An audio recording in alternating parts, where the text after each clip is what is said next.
الله وحده لا شريك له ونشهد أن سيدنا ومولانا محمدا عبده ورسوله أما بعد فقد قال الله تعالى في القرآن الكريم والفرقان الحميد أعوذ بالله من الشيطان الرجيم بسم الله الرحمن الرحيم وأذن في الناس بالحج يأتوك رجالا وعلى كل ضامر يأتين من كل فج عميق صدق الله مولانا العظيم.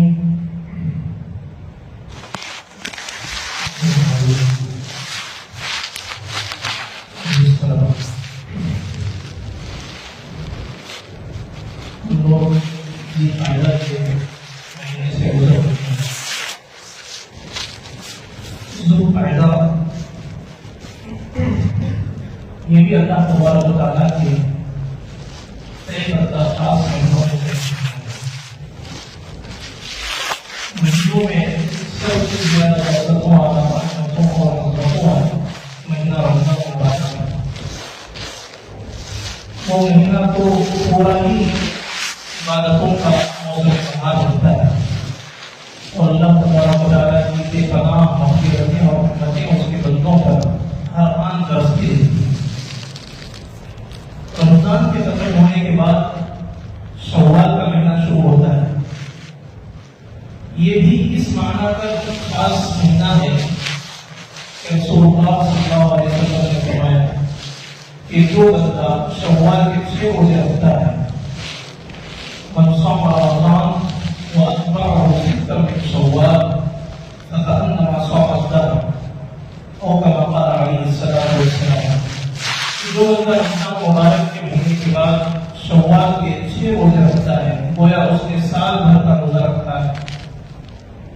اور ہر سال مومن بندہ ایسا کرتا ہے تو گویا زندگی بھر وہ روزے سے گزرتا ہے. اس اعتبار سے شوال کے مہینے کی ایک فضیلت ہے.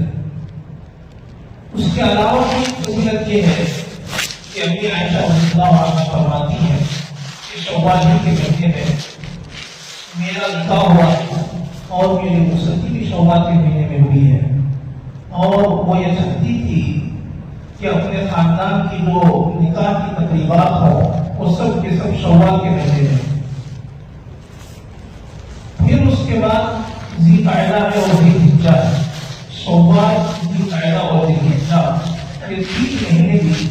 بڑی خصوصیت کے حامل ہیں. اس کی وجہ یہ ہے کہ اللہ تبارک و تعالیٰ نے فرمایا ہے حج اور اشہر معلومات کہ حج کے کچھ خاص مہینے مقرر ہیں. ان خاص مہینوں میں اگر کوئی بندہ حج کے لیے احرام باندھتا ہے اور احرام باندھ کر اپنے گھر سے حج کے ارادے سے نکلتا ہے تو پھر یہ اس کے نکلنے کا بالکل صحیح ہو. اگر شوال سے پہلے کوئی حج کا احرام باندھتا ہے تو علماء کہتے ہیں کہ اس کے لیے احرام حج کا باندھنا مکروہ ہے. شوال یہ حج کا مہینہ، ذی قعدہ حج کا مہینہ، ذی حجہ حج کا مہینہ. حج تو ذی حجہ کے 5 دنوں میں ہوتا ہے لیکن اس کا ٹائم ہے کہ اس کے حج کے ارادے اور نیت سے احرام باندھنے کا اور اس کے لیے گھر سے نکلنے کا جو وقت شروع ہوتا ہے وہ شوال کے مہینے سے شروع ہوتا ہے. اور حج یہ اللہ تبارک و تعالیٰ کی بندوں پر بالخصوص جن کو اللہ نے استطاعت دی ہے ان کے اوپر اللہ نے فرض کیا ہے. یہ اس کی بہت ہی خاص عبادت ہے. علماء فرماتے ہیں کہ ویسے اسلام میں جو عبادتیں ہیں وہ 3 طرح کی ہیں. بعض عبادتیں تو وہ ہیں جن کو ہم بدنی عبادت بولتے ہیں، جن میں ہمارا بدن استعمال ہوتا ہے، ہمارا جسم استعمال ہوتا ہے اور وہ اللہ کی بندگی میں مصروف رہتا ہے. یہ بدنی عبادت ہے. اس کی سب سے بڑی مثال نماز ہے کہ نماز یہ بدن سے ہمارے تعلق رکھنے والی عبادت ہے اور ہم اپنے اعضاء سے، اپنے ہاتھوں سے، پیروں سے، اپنے جسم سے اللہ کی بندگی کا ایک فریضہ ادا کرتے ہیں. اور دوسری عبادتیں وہ ہیں جن کو مالی عبادت بولتے ہیں، جس میں پیسہ خرچ ہوتا ہے، روپیہ خرچ ہوتا ہے، لیکن انسان کا جسم نہیں تھکتا اور وہ جسم اس کا استعمال نہیں ہوتا ہے. اس کی سب سے بڑی مثال زکات ہے کہ زکات اور صدقہ اور خیرات کہ انسان اس میں اللہ کا دیا ہوا مال اللہ کے بندوں پر خرچ کرتا ہے تو اس کو مالی عبادت بولتے ہیں. تو یہ تو بدن سے متعلق عبادت ہے جس میں انسان کے بدن اور اس کے اعضاء استعمال ہوتے ہیں. مال پیسہ خرچ نہیں ہوتا, نماز پڑھنے میں کوئی پیسہ خرچ نہیں ہوتا ہے. اور زکات وہ عبادت ہے, صدقہ خیرات وہ عبادتیں ہیں جس میں مال انسان کا خرچ ہوتا ہے, جسم اس میں استعمال نہیں ہوتا. اور کچھ عبادتیں اللہ نے ایسی بنائی ہے جس میں روپیہ بھی خرچ ہوتا ہے اور استعمال ہوتا ہے اور جسم بھی خود اللہ کی عبادت میں خرچ ہوتا ہے اور استعمال ہوتا ہے. اس کی سب سے بڑی مثال یہ حج ہے اور عمرہ کہ اس میں انسان کے پیسے بھی اچھے خاصے لگتے ہیں, لاکھوں روپے خرچ ہوتے ہیں اور انسان کا جسم بھی اس میں استعمال ہوتا ہے کہ انسان یہاں اپنے گھر سے نکل کے ہزاروں دن کا سفر طے کرتا ہے, پھر وہاں پر مقدمہ پہنچ کر کبھی حرم شریف میں, کبھی کسی اور جگہ میں, کبھی مینا میں اور کبھی عرفات میں, کبھی ادھر اور کبھی ادھر, جہاں جہاں اللہ تبارک و تعالیٰ کا حکم جیسے جیسے ہوتا ہے وہاں وہاں وہ جاتا ہے اور اس جگہ جا کر اللہ کا وہ فریضہ ادا کرتا ہے. تو یہ حج ایسی عبادت ہے کہ اس میں انسان کا پیسہ بھی خرچ ہو رہا ہے اور اس کا جسم بھی تھک رہا ہے. اس لیے یہ عبادت کے خاص شان والی عبادت ہے. نماز والی جو بات ہے وہ بھی اس کے اندر ہے, زکات والی جو روح ہے وہ بھی اللہ نے اس کے اندر رکھی ہے کہ اس طور پر یہ بدنی اور مالی دونوں عبادتوں کا مجموعہ بن جاتا ہے اور یہ خاص نرالی شان کا یہ حامل ہو جاتا ہے. اللہ تبارک و تعالیٰ نے قرآن مجید میں اس حج کے آغاز اور ابتدا کے تعلق سے فرمایا ہے جس کو میں نے ابھی آپ کے سامنے پڑھا کہ حضرت ابراہیم علیہ السلام کو اللہ تبارک و تعالیٰ نے حکم دیا تھا کہ تم میری عبادت کی خاطر یہ گھر کی تعمیر کرو اور ایک گھر کی بنیاد رکھو. تو حضرت ابراہیم علیہ السلام اور حضرت اسماعیل علیہ السلام دونوں نے مل کے اللہ تبارک و تعالیٰ کی بندگی کے لیے گھر کو تعمیر کیا. ویسے ان حضرات سے پہلے حضرت آدم علیہ السلام نے اس کو تعمیر کیا. ان اول بیت وضع للناس کہ سب سے پہلے گھر کی جو بنیاد رکھی گئی لوگوں کے لیے کہ وہ اللہ کی عبادت کرے وہ گھر مکہ مکرمہ میں ہے جس کو ہم نے برکت والا بنایا ہے اور ہدایت کا ذریعہ بنایا ہے. اللہ تبارک و تعالیٰ فرماتے ہیں تو حضرت ابراہیم علیہ السلام نے حضرت آدم علیہ السلام کے بنائی ہوئی اور رکھی ہوئی بنیادوں پر دوبارہ بیت اللہ کی تعمیر فرمائی اور جب وہ اس تعمیر سے فارغ ہو گئے تو اللہ نے ارشاد فرمایا وہ حکم دیا وَأَذِّن فِي النَّاسِ بِالْحَجِّ کہ ابراہیم لوگوں کے درمیان حج کے لیے اعلان کرو اور اس کی منادی کرو. یأتوک رجالا وعلى كل ضامر يأتين من كل فج عميق کہ جب یہ اعلان ہوگا تو لوگ پیدل اور سوار دور دراز مقامات سے حج کے لیے وہ آئیں گے. کچھ لوگ تو سوار ہو کر آئیں گے جن کے مقامات اور جن کے گھر اور جن کے ممالک بہت دور ہیں اور جو پیدل آ سکتے ہیں وہ پیدل آئیں گے. تم اعلان کرو. تو علماء فرماتے ہیں کہ اللہ تبارک و تعالیٰ کے اس حکم کے بعد اس ارشاد کے بعد حضرت ابراہیم علیہ السلام نے کھڑے ہو کر اعلان کیا یا ایھا الناس ان ربکم بنا بیتا اے لوگوں تمہارے پروردگار نے گھر کی تعمیر کی ہے اور اس کو بنایا ہے اور اس نے حکم دیا ہے کہ تم اس گھر کی تعمیر کرو, اس گھر کا تم حج کرو. تو علماء فرماتے ہیں کہ حضرت ابراہیم علیہ السلام نے جو یہ آواز لگائی اللہ نے ان کی اس آواز کو ساری ان روحوں تک پاکیزہ روحوں تک اللہ نے اس آواز کو پہنچایا جن پاکیزہ روحوں کے حصے میں اللہ نے حج جیسی عظیم عبادت اور سعادت لکھی تھی. تو جو لوگ ابھی اپنے باپوں کی پشت میں تھے, ابھی وہ نطفوں کی شکل میں تھے اور قیامت تک آنے والے وہ پاکیزہ روحیں اللہ نے جن کے لیے اس عظیم الشان فریضہ ان کے لیے مقدر کیا تھا، ان لوگوں نے حضرت ابراہیم علیہ السلام کے اعلان پر یہ کہا لبیک اللہم لبیک، کہ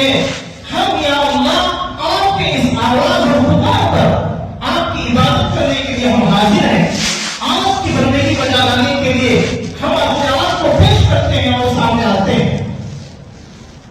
تو ہم جس مہینے سے گزر رہے ہیں، یہ ذی قعدہ کا مہینہ بالخصوص حاجیوں کے عظیم الشان حج کی عبادت کو انجام دینے کے لیے ایک روانگی کا وقت ہے کہ دنیا کے خطے خطے سے اور چپے چپے سے، دنیا کے ہر ملک سے اللہ کے منتخب اور مائل بندے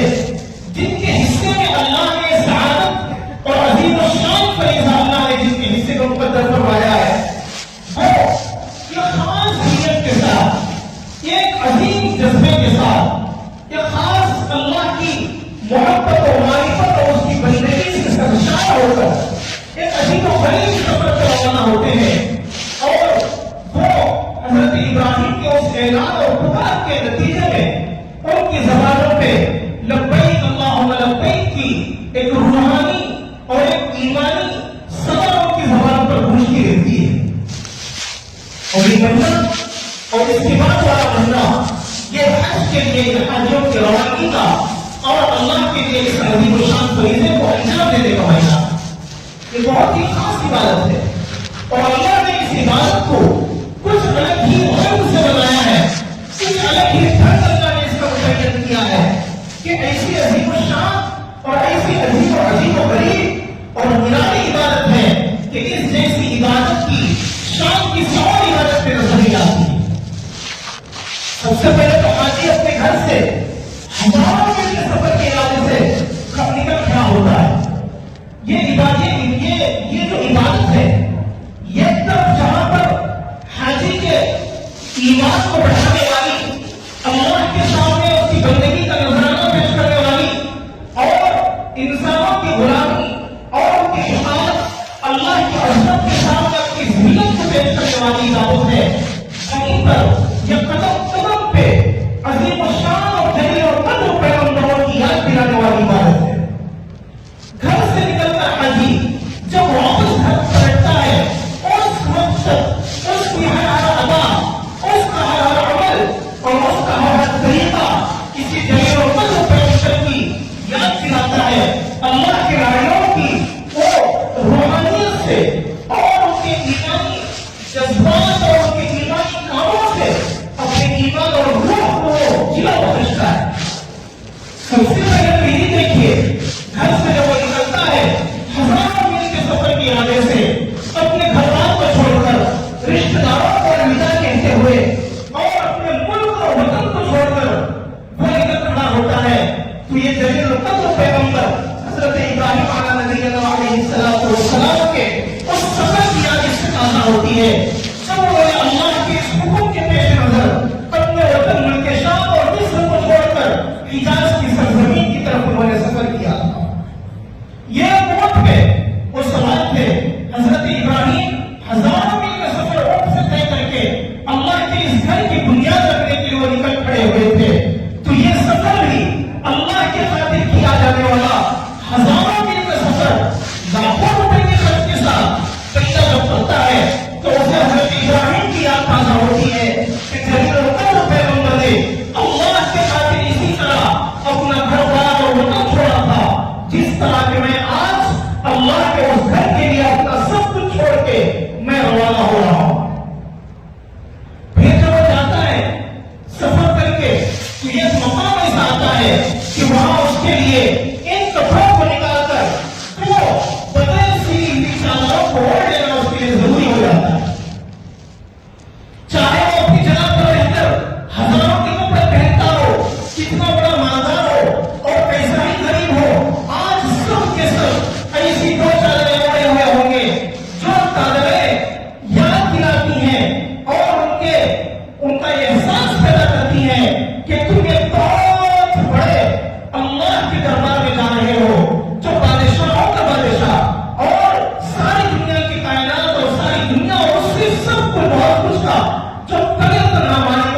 مالک ہے، اس کے دربار میں جانے کے لیے تم کو اپنے سارے ناز و نعمتیں، سارے اچھے کپڑے اور ساری چیزیں چھوڑ کر فقیرانے سی دو چادریں اوڑھ کر اپنا فقیرانہ نیت، اپنے فقیرانہ لباس میں اس کے بادشاہ کے دربار میں تم کو حاضری دینا ہے۔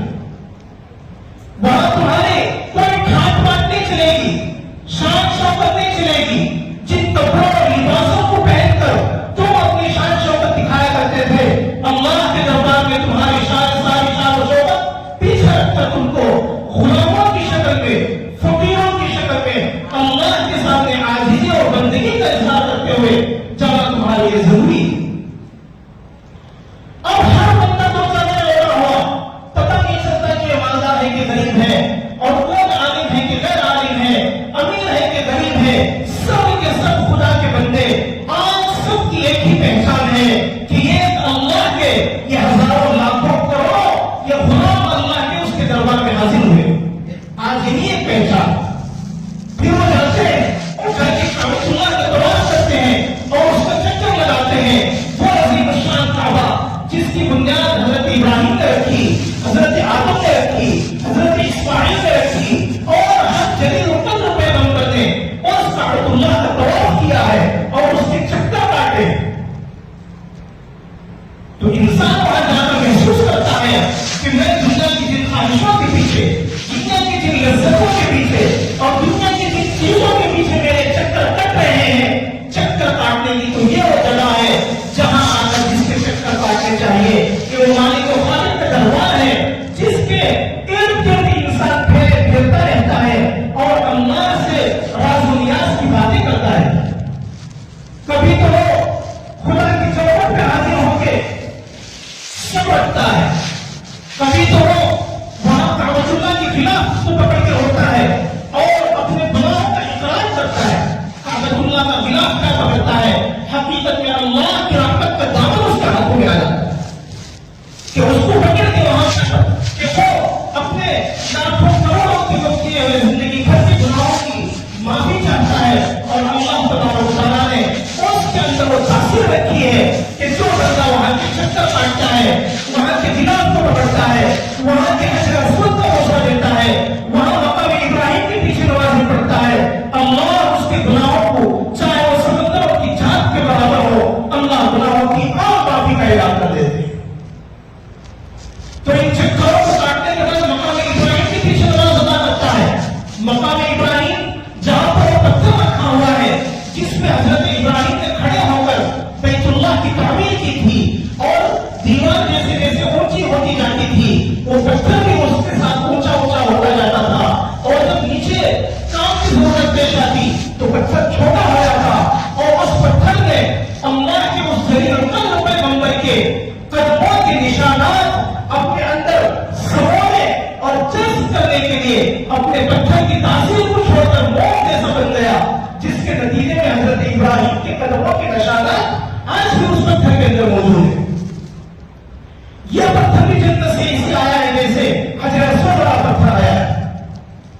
اس کے بعد انسان صفا مروا کے چکر کاٹتا ہے، وہاں جا کے دوڑ لگاتا ہے، اور حضرت حاجرہ کی یاد اسے یاد آتی ہے کہ حضرت حاجرہ اپنے ایک ننھے منھے لچھے جگر کو لے کر یہاں پر وہ آئی تھی، اس جنگل و بیابان میں جہاں 100 کلومیٹر تک کسی انسان اور کسی جانور کا کوئی نام و نشان نہیں۔ اس خاتون کا کیا جگر گھولا تھا، ان کے کیا ایمان تھے، جن کے نتیجے میں اللہ نے جلیل القدر پیغمبر کا ان کو زوجہ بنایا، اور ان کی بیوی بنی حضرت ابراہیم کی، اور ایک جلیل القدر پیغمبر حضرت اسماعیل کی والدہ بنی۔ انہوں نے اللہ کی خاطر اپنا سب کچھ چھوڑ کے اس بیابان میں آ کر اللہ کے نام کی انہوں نے قربانیاں برداشت کی۔ نتیجے میں اللہ نے زمزم کا وہ چشمہ ان کے قدموں سے جاری کیا کہ ساری دنیا آج سیراب ہو رہی ہے اور قیامت تک وہ سیراب ہوتی رہے گی۔ ساری دنیا عاجز اور حیران ہے کہ یہ کہاں سے آتا ہے، کیسا آتا ہے اور کتنا استعمال ہوتا ہے۔ ساری سائنس اور ٹیکنالوجی فیل ہے اس کے ساتھ۔ پھر جب صفا مروا کی پہاڑی کا چکر لگانے کے بعد اللہ کا حکم ہوتا ہے کہ تم کو یہاں سے نکل کے مینا کی وادیوں میں اور اس ریگستان میں تم کو جانا ہے، تو حاجی بھی مینا میں نکل جاتا ہے 8 ذی الحجہ کو، وہاں جا کر 5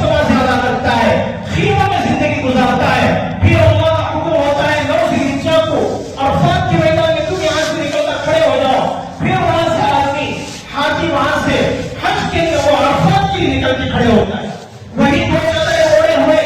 بدن پسینے سے شرابور، جسم سے منہ پھوٹ رہی ہے، نہ نہانے کی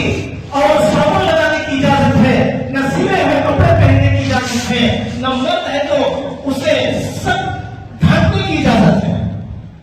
ہر طرف وہ اللہ نے حکم دیا حرم کا حاضر ہو، وہاں حاضر ہوتا ہے، حکم دیا کہ صفا مروا کی چکر کاٹو، وہاں چکر کاٹتا ہے، حکم ہوا کہ مینا میں جاؤ، وہاں جاتا ہے، پھر حکم ہوتا ہے کہ عرفات میں جاؤ اور وہاں پر ہماری اللہ کی رحمتیں اور مغفرتیں برسنے والی ہیں۔ علماء کہتے ہیں کہ شب قدر میں بھی اللہ کی اتنی برکتیں رحمتیں نہیں اترتی جتنے عرفات کے میدان میں اترتی ہیں،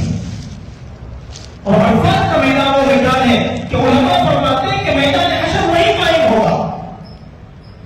لاکھوں کھڑے ہوئے ہیں آسمان کے نیچے تپتے ہوئے ریگستان میں، اور صرف اللہ کے سامنے اپنی بندگی کا اظہار کرنے کے لیے، اپنی بھلائی کا اظہار کرنے کے لیے، اللہ سے اپنے گناہوں کی معافی چاہنے کے لیے، اللہ سے مغفرت کا پروانہ حاصل کرنے کے لیے، اور اس عرفات کے میدان میں کھڑے ہو کر حاجی یاد کرتا ہے کہ آج میں دنیا کی زندگی میں عرفات کی سرزمین پہ کھڑا ہوا ہوں، لیکن چند دنوں میں میری موت ہو جائے گی اور پھر اللہ اس سارے نظام کو درہم کریں گے۔ یہی میدان حشر کا میدان بن کے پلٹنے والا ہے، اور اے اللہ اس حشر کے میدان میں آپ میرے نام اعمال کو میرے دائیں ہاتھ میں لینے کا انتظام فرما دیجیے۔ قدم قدم پہ آپ سوچتے جائیے، حج کا جو سفر ہے وہ ایمان پر روح کو بڑھانے والا، ایمان کو تازہ کرنے والا، اللہ کی بندگی کا، اللہ کے سامنے ذلت و خواری کا احساس دلانے والا۔ پھر اللہ کا حکم ہوتا ہے عرفات سے نکل کے مزدلفہ میں جاؤ، وہاں جا کے 2 نمازیں پڑھو اور رات گزارو، وہ رات کی ہماری خاص مغفرت والی رات ہے۔ پھر حکم ہوتا ہے کہ 10 ذی الحجہ کو وہاں سے نکلو اور جا کے مینا میں اور جمرات کی کنکریاں مارو، 3 شیطانوں کو کنکریاں مارتے ہیں۔ یہ کس بات کو یاد دلاتی ہیں کہ حضرت ابراہیم علیہ السلام نے اپنے لقب جگر حضرت اسماعیل کو اللہ کے نام پر ذبح کرنے کے لیے جب وہ لے کر چلے تھے، راستے میں شیطان نے آ کر رکاوٹ ڈالی تھی۔ حضرت ابراہیم نے حضرت جبرائیل کے حکم سے اس کے اوپر کنکریاں ماری تھی اور شیطان کو وہاں سے بھگایا تھا۔ انسان آج جب حاجی مینا کے اس میدان میں کھڑا ہوتا ہے اور حضرت ابراہیم کی وہ یاد دلاتا ہے، وہ عمل اس کو یاد دلاتا ہے، تو یہ احساس اس کے دل میں جنم لیتا ہے۔ حضرت ابراہیم، حضرت اسماعیل ایسے جلیل القدر لوگوں کے راستے میں شیطان نے رکاوٹیں ڈالی، میری زندگی میں بھی شیطان قدم قدم پہ رکاوٹیں ڈالے گا، لیکن میں حضرت ابراہیم کے نقش قدم پہ چلتے ہوئے ہر لمحہ نفس و شیطان کی ناجائز خواہشات پر اور ناجائز اس کی لذتوں پر میں اسی طرح کم کر پھینکتا ہوں اور اس میں لعنت بھیجتا ہوں جیسے حضرت ابراہیم نے کیا تھا۔ پھر حکم ہوتا ہے کہ ان کو یہاں سے آگے جانا ہے اور جا کے اللہ کے نام پر قربانی کرنا ہے۔ انسان پھر قربانی کا کلمہ انجام دیتا ہے، جانور کی گردن پہ کیا چھری چلاتا ہے، حقیقت میں اللہ کے لیے اپنے ساری نفسانی خواہشات پہ چھری چلاتا ہے۔ اب یہ مختلف جگہوں کے مختلف بڑے بڑے کام کر کے واپس آتا ہے اور پھر حج طواف کرتا ہے، جو طواف اس کے ذمہ فرض ہے۔ پھر اس کے بعد جب وہ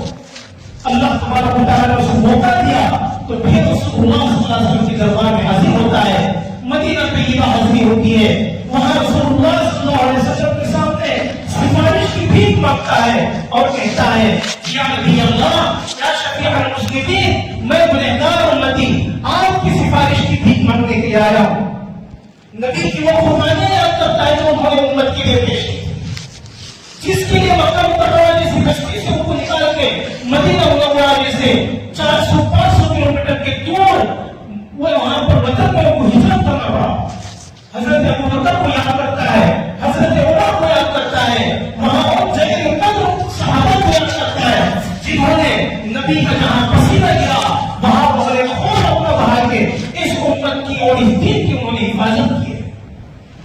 تو بھائیوں، یہ حج کا یہ موسم، یہ حج کا یہ سفر، یہ اللہ تبارک و تعالیٰ کی طرف سے عظیم الشان یہ پیغام ہے، اور مومنوں کے لیے ان کے ایمانوں کو جگر بخشنے والا، ان کے ایمانوں کو مضبوط کرنے والا، ان کے گناہوں کو پاک و صاف کرنے والا، بندگی کا احساس ان کے دلوں میں پیدا کرنے والا، اور اللہ کی بے پناہ رحمتوں اور ہدایتوں سے اور برکتوں سے اپنی جھولیوں کو بھرنے والا وہ عجیب و غریب یہ عظیم عبادت ہے اور عظیم عمل ہے کہ جب وہ حج کر کے واپس لوٹتا ہے، رسول اللہ صلی اللہ علیہ وسلم فرماتے ہیں من حج للہ فلم يرفث ولم يفسق رجع كيوم ولدته امه، جس نے اللہ کی خاطر حج کیا اور اس نے کوئی گناہ کا کام بھی نہیں کیا، کوئی بے حیائی کا کام بھی نہیں کیا، تو وہ اس طرح گناہوں سے پاک و صاف ہو کے لوٹتا ہے کہ جیسا کہ آج ہی اس کے ماں نے اس کو جگہ ہو۔ اتنا ہی نہیں بلکہ حضور فرماتے ہیں کہ جب حاجی حج کر کے اپنے وطن کو واپس لوٹے تو جو وہاں پر لوگ ہیں وہ جائیں حاجیوں سے ملاقات کریں، ان کو سلام کریں، ان سے مصافحہ کریں اور ان سے اپنی مغفرت کی دعا چاہیں۔ اللہ اکبر کبیرہ، جب یہاں تھا تو کیسے گناہوں کے پلندے میں جی رہا تھا، اب اللہ کے دربار میں جا کے اس کے گھر کا چکر لگا کے وہاں کی رحمتیں اور مغفرتیں ایسی سمیٹ کے آیا ہے کہ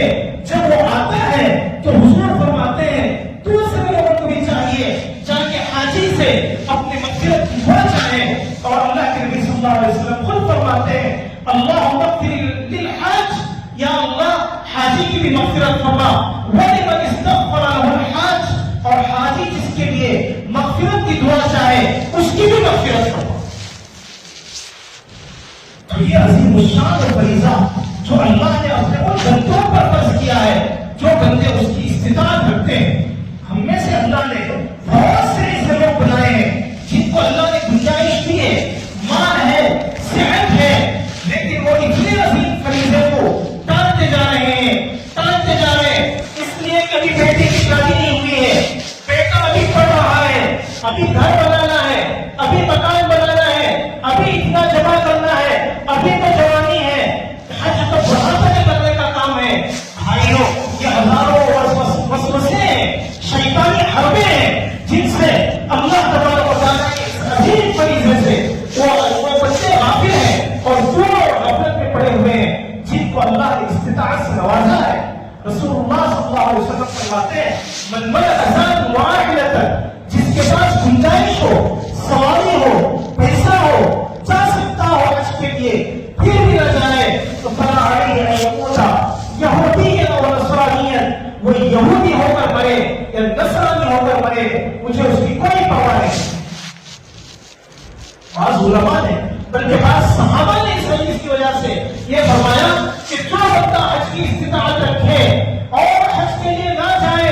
تو قیامت کے دن جب وہ قبروں سے اٹھیں گے تو ان کی پیشانی کے اوپر کافر لکھا ہوا ہوگا۔ تو یہ وہ مہینہ جس میں حاجی حج کے لیے جاتے ہیں، حج کے اس عظیم الشان روحانی مناظر کو اپنے اندر تازہ کرتے ہیں، اور اللہ نے جن لوگوں کو گنجائش دی ہے ان لوگوں کو عین کرنے کا یہ زمانہ ہے، وقت ہے کہ انشاءاللہ اگر اللہ نے استطاعت کی اور اسی سال میں جا سکتا ہو تو ضرور جانے کی کوشش کریں۔ کسے معلوم کہ اگلے سال تک وہ زندہ رہیں گے نہیں رہیں گے، اور اگر ایسی گنجائش نہیں ہے، اس سال جانے کا ایسا موقع نہیں ہے تو اللہ نے گنجائش کی ہے تو ضرور اگلے سال جانے کی ہر صورت میں وہ کوشش کرے اور وصیت کرے کہ اللہ نے مجھ پر حج فرض کیا ہے، اگر میں اگلے سال تک نہ جا سکوں اور میرا انتقال ہو جائے تو میرے وارثین میری طرف سے اس حج کو ادا کریں۔ یہ وصیت کرنا ضروری ہے۔ تو یہ حج کے مہینوں کی مناسبت سے کچھ باتیں اس کے تعلق سے عرض کرنے کی کوشش کی گئی۔ دعا کریں کہ اللہ تبارک و تعالیٰ ان لاکھوں حاجیوں کی عبادتوں کو حج کو قبول فرمائے اور ان کے حج کو حج مبرور فرمائے جو اللہ کے گھر کے ارادے سے اس لمبے سفر پر نکل کھڑے ہوئے ہیں۔ اللہ ان کی عبادتوں کو، ان کے نمازوں اور دعاؤں کو اللہ قبول فرمائے اور ان کی عبادتوں میں، ان کی دعاؤں میں اللہ پوری امت مسلمہ کا حصہ نصیب فرمائے، اور جن جن لوگوں کو اللہ نے استطاعت دی ہے اور وہ غفلتوں میں پڑے ہوئے ہیں ان کو اللہ جانے کی توفیق نصیب فرمائے، اور اللہ نے جن کو گنجائش نہیں دی ہے اللہ اپنے غیر سے ان کے لیے انتظام فرمائے، ہم سب کے لیے انتظام فرمائے کہ اللہ اپنے اس دربار مقدس کی بادشاہ مقبول حاضری ہم سب کو نصیب فرمائے۔ فرمائے. آمین. وآخر دعوانا ان الحمد للہ رب العالمین.